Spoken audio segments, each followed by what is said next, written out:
میں آپ حضرات کی خدمت میں صادق آل محمد کا تذکرہ کروں۔ سامعین گرامی، امام رضا سے پوچھا گیا کہ مولا جعفر کا کیا مطلب ہے؟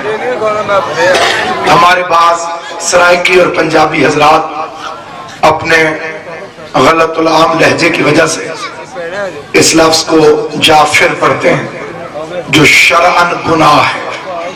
جان بوجھ کر اگر کوئی جعفر کہے تو گناہگار ہوگا۔ امام کا اسم گرامی ہے جعفر۔ امام سے پوچھا گیا مولا جعفر کا مطلب کیا ہے؟ امام علیہ السلام نے فرمایا جعفر جنت میں بہنے والی دودھ کی ایک گہری نہر کا نام ہے جس کا ذائقہ علی کی ولایت کی طرح۔ جنت میں بہنے والی دودھ کی ایک گہری نہر کا نام ہے۔ اگر میرا مولا ابو حنیفہ کو سبق نہ پڑھاتا تو آج سلطانی صاحب جیسا عالم علی کی ولایت کو کیسے بیان کرتا؟ یہ وہ سبق حلال شاگرد ہیں میرے مولا کے کہ جن کے دل سے علی کی حکمرانی ختم نہیں ہوتی، اور یہ طلسم ہے پنجتن پاک میں۔ یہ تو پھر اہل سنت ہیں، ان کی عظمت کو عیسائی بھی مانتا ہے، ان کی عظمت کو یہودی بھی مانتا ہے، ان کی عظمت کو لامذہب بھی مانتا ہے۔ یہ اس میں گرامی ہے میرے مولا۔ یہ بڑی پرائمری سطح کی گفتگو اس لیے کروں گا تاکہ بزرگ تو اچھی طرح سے جانتے ہیں، جو چھوٹے بچے ہیں ان تک بھی بات پہنچ جائے، کیونکہ ہمارے مذہب میں امام کا جاننا کافی نہیں ہے، امام کا پہچاننا ضروری ہے۔ امام کی پہچان کی خاطر طالب علمانہ گفتگو ہے۔ سامعین گرامی اکرام، دو کنیزیں ہیں ایران سے، اب اس میں اختلاف ہے کہ کس دور میں ہیں۔ ہمارے بھائی کہتے ہیں جو خلیفہ دوئم کے زمانے میں ہیں، مذہب اہل بیت یہ کہتا ہے کہ وہ امیر المومنین کے دور میں ہیں۔ امیر المومنین کے عامل حریث نے ان بیبیوں کو وہاں پہ بھیجا۔ ان بیبیوں کا سابقہ یہ ہے کہ ایران کا بادشاہ نوشیروان عادل، جس کے عادل کی تعریف رسول نے فرمائی، اور اس کے بارے میں علماء کرام متفق ہیں دو بندوں کے بارے میں، ایک حاتم طائی، ایک نوشیروان عادل۔ یہ جنت میں تو نہیں جائیں گے لیکن جہنم میں بھی نہیں جائیں گے۔ انہیں اللہ، یعنی روایت کے فکرے ہیں، جہنم کو خدا حکم دے گا کہ انہیں ڈراتی رہے مگر جلانا مت۔ یہ بھائیوں کا عقیدہ ہے، کیونکہ ان دونوں میں اللہ کی ایک ایک صفت تھی۔ حاتم میں سخاوت تھی، نوشیروان میں عدل تھا۔ اس بات کو لوگ تسلیم کرتے ہیں، لیکن مذہب اہل بیت میں نوشیروان عادل کے جنتی ہونے کی سند ہے۔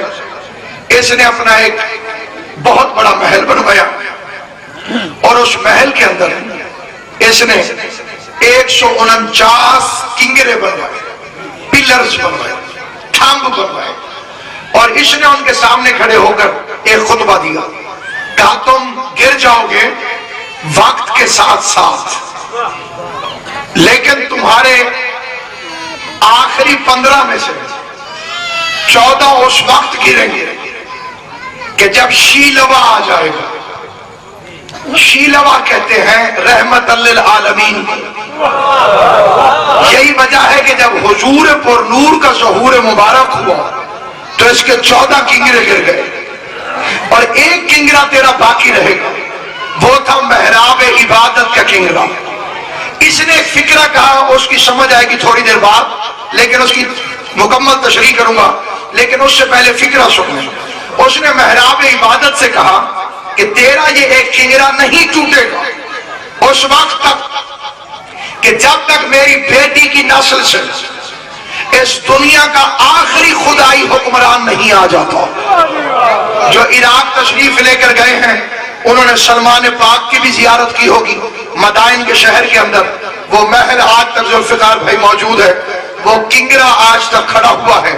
اور وہ اس وقت گرے گا جب کعبے کی دیوار کے ساتھ کعبے کا وارث کہے گا جا الحق و زہق الباطل ان الباطل کان زہوقا، یعنی وہ ظہور امام کی ایک دلیل کا نام ہے۔ اب یہ فکر ہے اس نے کیا کہے کہ میری بیٹی کی نسل سے اس کو اللہ نے ایک بیٹا دیا، اس کا نام ہے یزدجرد۔ یزدجرد کے بیٹے کا نام تھا شہریار۔ شہریار کی دو بہنیں تھیں، ایک کا نام تھا کیہان بانو اور ایک کا نام تھا شہر بانو۔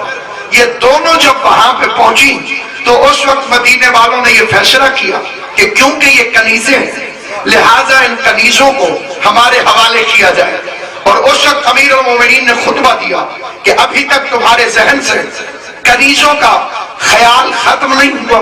کہا مولا یہ تو اجمی ہے۔ کہا تمہیں نبی کا خطبہ یاد نہیں کہ عربی کو اجمی پر اور اجمی کو عربی پر کوئی فوقیت حاصل نہیں ہے؟ تم کہتے ہو میں کنیزیں بناؤں گا اور علی کا حکم ہے میں انہیں شہزادیاں بناؤں گا۔ ان دونوں کی شادی امیر المومنین نے اپنے بیٹوں کے ساتھ کر دی۔ اس فکرے کی بھی تشریح کرنا چاہتا ہوں، ان دونوں کی شادی علی علیہ السلام نے اپنے بیٹوں کے ساتھ کر دی۔ شہر بانوں کی شادی حسین ابن علی کے ساتھ۔ اس کا پہلا نام تھا شاہ زنان۔ امیر المومنین نے نام پوچھ کے فرمایا یہ نام غلط ہے۔ شاہ زنان کا مطلب کیا ہے؟ عورتوں کی سردار۔ علی فرماتے ہیں یہ لقب زہرا کے لیے مخصوص ہے۔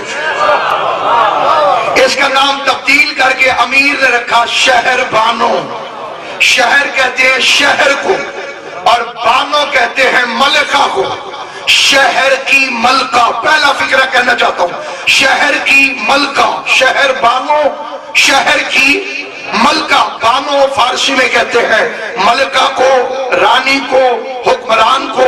شہر کہتے ہیں شہر کو، شہر کی ملکہ، شہر بانو، شہر کی ملکہ۔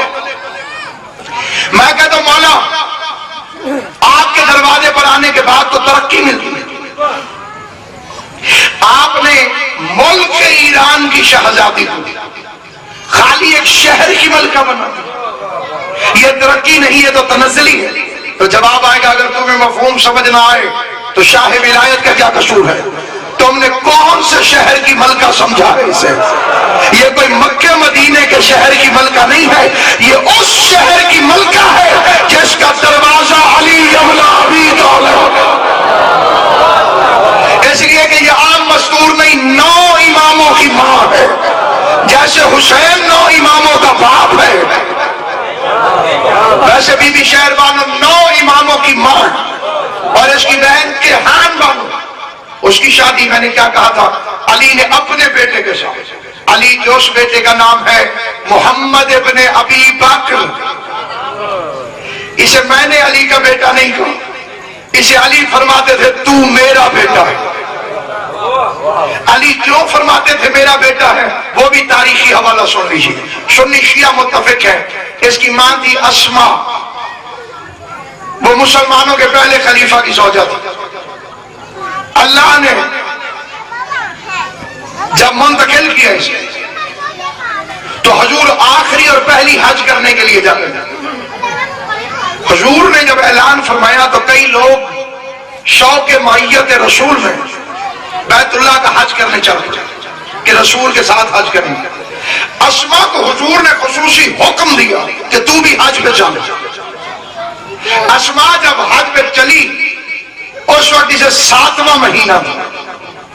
جب وہاں پہنچی تو وہاں قیام کے بعد اس کے وہ دن قریب آ گئے جب بیٹے کے پیدا ہونے کا وقت تھا۔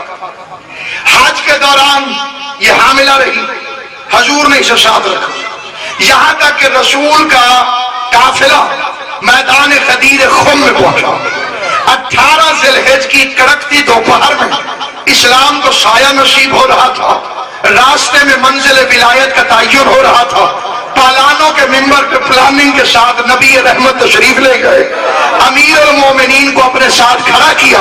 ادھر علی کے ولایت کے اعلان کے سلسلے میں رسول کی زبان سے نکلا کہ من کنت مولا ہو فہذا علی مولا۔ ادھر اسما کے گھر بیٹا پیدا ہوا، ولایت میں اس کی ولادت کے وقت میں اللہ نے کوئی فرق نہ رکھا.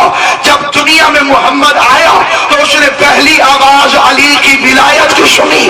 کوئی وہ وقت ہی اتنا برکت والا تھا کہ بیٹا کسی کا تھا اور عاشق علی کا. اور اجازت ہو تو وہ فکرے پڑھ دوں جو امیر المومنین نے پڑھے. فرما الحمدللہ الذی یخرج الحی من المیت. اس اللہ کا شکر ہے جو میتوں سے زندگی نکالتا ہے. میر انیس علیہ رحمہ خداوند سخن فرماتے محمد ابن ابی بکر کیا ہوئے مقبول. اگلا مصرع بعد میں سناؤں گا, بعد میں مجلس کے بعد میں سننا چاہیے. تو جو ہے یہ نہیں آتا. سامعین گرامی, امیر المومنین نے اس کا نام رکھا. اس کی ماں کو طلاق ہو گئی, پرورش اس کی حیدر کرار کے گھر میں ہونے لگی. جس جھولی میں حسن و حسین کھیلتے تھے اسی میں محمد بھی کھیلتا تھا. عاشق امیر المومنین, اس نے رشتوں کا خیال نہیں کیا, عقیدے کا خیال رکھا. امیر المومنین جب ام المومنین سے جنگ کرنے کے لیے تشریف لے گئے تو یہ علی کے ساتھ مل کے بہن سے لڑنے کے لیے آیا. اور جب اونٹ چلنے لگا اور اونٹ کی وجہ سے جنگ و فساد میں اضافہ ہونے لگا, بڑے ادب سے فکرے پڑھتا ہوں, امیر المومنین نے فرمایا یہ جنگ اس وقت تک نہیں رک سکتی جب تک شیطان بلند رہے گا. مولا کے فکر ہے, جب تک شیطان بلند رہے گا یہ جنگ ختم نہیں ہو سکتی. شیطان کے پیر کاٹ لو. لوگوں نے کہا مولا اونٹ ہے. علی فرماتے میں کہہ رہا ہوں شیطان ہے. میں دارین قربان نہ کر دوں. جسے ریاض النظرہ کا فکرہ یاد ہے اسے تو لطف آئے گا, جسے یاد نہیں ہے وہ پڑھ لے پھر اسے فکرے کا لطف آئے گا. جب ایک بزرگ نے ممبر پہ بیٹھ کے کہا تھا, یا سید نگر کے سادات عظام تشریف فرمائے, میں بڑے بھروسے سے اشفاق بھائی یہ فکرہ کہتا ہوں, کسی بزرگ نے کہا تھا مجھ پر شیطان سوار رہتا ہے. اور علی نے جنگ جمل میں کہا جب تک شیطان کے پیر نہیں کاٹو گے اس وقت تک یہ جنگ ختم نہیں ہوگی. پتہ چلا کہ پورا گھر ہی ایسا تھا, باپ پر شیطان سوار رہتا تھا, بیٹی شیطان پر سوار ہو کر, اور یہاں شیطان و الہ شیطان. کھونچے کاٹ دی گئی. مالک اشتر نے آ کے اونٹ کے پیر کٹے. آپ ذرا توجہ تو فرما رہے ہو, توجہ کرو. اونٹ کے پیر کٹے تو سوار گرتا, سوار گر جائے تو چوٹ لگتی. ادھر بیوی گرنے لگی, ادھر امیر کی آواز محمد فخذوها خامس. بجلی کی رفتار میں محمد ابن ابی بکر دوڑا اور گرتی ہوئی ام المومنین کو اٹھا. قرآن کی قسم بی بی ظاہر ہے کہ لوگ فتنے میں اٹھا رہے تھے تو بی بی نے 3 نعرے لگائے. وہ نعرے سنو, واہ مصیبتا, واہ مصیبتا, واہ مصیبتا, ہائے مصیبت, ہائے مصیبت, ہائے مصیبت. اور پھر صاحب نے فرمایا علی کی غیرت کو کیا ہو گیا کہ مجھے نامحرم کے ہاتھوں میں دے دیا. اس وقت محمد ابن ابی بکر کہتے بی بی آنکھیں کھول, تو بھی ابو بکر کی بیٹی ہے, میں بھی ابو بکر کا بیٹا ہوں, علی غیرت مندوں کا امام. اب بی بی نے دیکھا, انہوں نے یہ تو میرا اپنا بھائی نکلے. فوراً ناراض ہو گئی, میں نہیں بولتی, میں تیرے ساتھ, میں تیری کوئی باجی باجی نہیں ہے. امام زین العابدین کا دور آیا, اس دور میں پروردگار عالم نے اسے ایک بیٹا عطا فرمایا جس کا نام رکھا گیا یحییٰ. یحییٰ کو ایک بیٹی عطا فرمائی جس کا نام رکھا گیا ام فروہ. 5ویں امام کی خدمت میں بھی آتی رہی. ایک دن 5ویں امام نے اسے قریب بلا کے کہا میرا دل کرتا ہے تجھے تیری خدمت کا صلہ عطا کرو. اس نے کہا مولا میں کیا کس قابل کیا خدمت کرتا ہوں جو صلہ لوں. اب آگے اللہ نے تیرے لیے یہ صلہ چنا ہے کہ تیری بیٹی 6 امام کی والدہ گرامی بنے. اس جناب ام فروہ کا عقد ہوا امام محمد باقر کے ساتھ.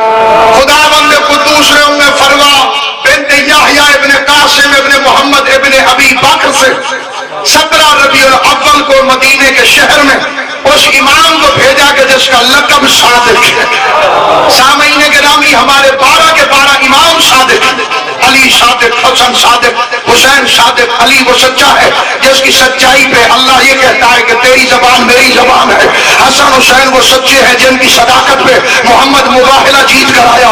سارے کے سارے صادق، لیکن یہ لقب ایسا فٹ ہوا چھٹے امام کے ساتھ کہ اگر کوئی کہے صادق امام نے فرمایا، نہ ذہن میں علی آیا، نہ حسن آیا، نہ حسین آیا، یہ جعفر صادق کیوں آئے؟ تو علماء نے لکھا کہ علی بھی صادق تھے، لیکن علی کے مقابلے پر کسی نے امام ہونے کا دعویٰ نہیں کیا، حسن کے مقابلے پر کسی نے امام ہونے کا دعویٰ نہیں کیا، حسین کے مقابلے پر کسی نے امام ہونے کا دعویٰ نہیں کیا، شین العابدین کے مقابلے پر، محمد باقر کے مقابلے پر کسی نے امام ہونے کا دعویٰ نہیں کیا۔ لیکن جب چھٹے امام کا دور آیا، کوئی گوشت کے پھٹے سے بول پڑا کہ میں بھی امام ہوں، کوئی بڑا گھومتے گھومتے بول پڑا کہ میں بھی امام ہوں، اور شریعت کی آواز ہے جعفر صادق، بطول کا بیٹا سچا ہے، باقی سارے جھوٹ بول۔